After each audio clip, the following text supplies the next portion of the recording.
If you've been swept away by The Secret, get ready for the industrial strength version of guided imagery. Belleruth is one of the most gifted leaders in this field, and she's not content with anecdotal accolades. She wants the hard science behind it. While her work with clinical studies in which her audio tapes have helped patients to reduce bleeding and recover more quickly is impressive in itself, she has also helped 9/11 survivors cope with grief as her CDs were distributed by the Red Cross.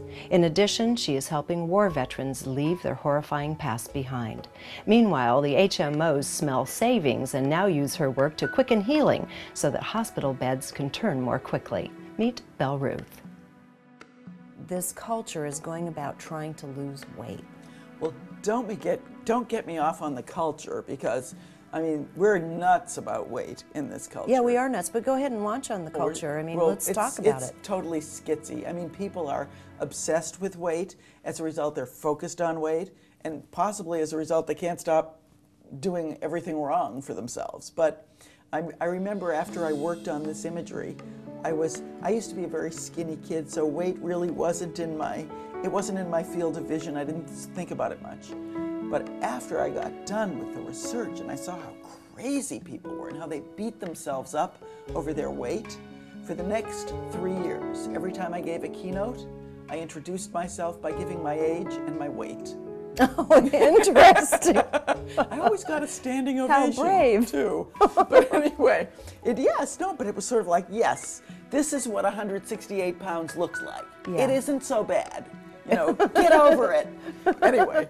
Wow. Yeah, so, but basically, I think what we do wrong with any kind of motivational sort of coaching or nagging or encouraging is we talk only to this part of the brain. It's the same thing that I was saying about this terror with surgery. This part of the brain can understand what you need to do. It can make perfect logical sense, but it doesn't cohere the whole human being behind the intention to do something different. And it tends to be preachy.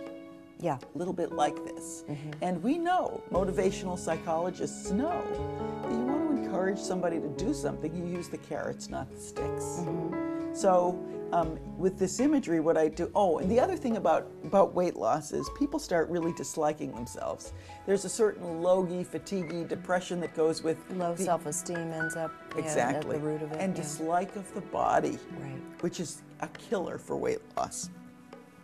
The best place to start, if you possibly can, is liking your body or liking something about your body, because you've got to be in an alliance with your body, not at war. So the imagery allows people to, actually I use very accurate physiological imagery about how the body converts fat to energy. And it's like, this is resources in the bank, and you're just going to put them to use behind heat, growth, power, strength, motivation, action, so that it's getting the whole person behind this conversion of fat to energy.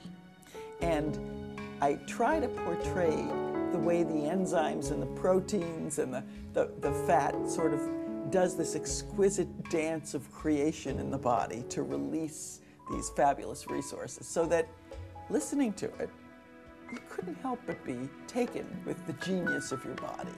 So it's a sort of a starting place to start liking your own flesh. You really should watch this one, because each one of us can probably use one or two of her beautifully guided meditations.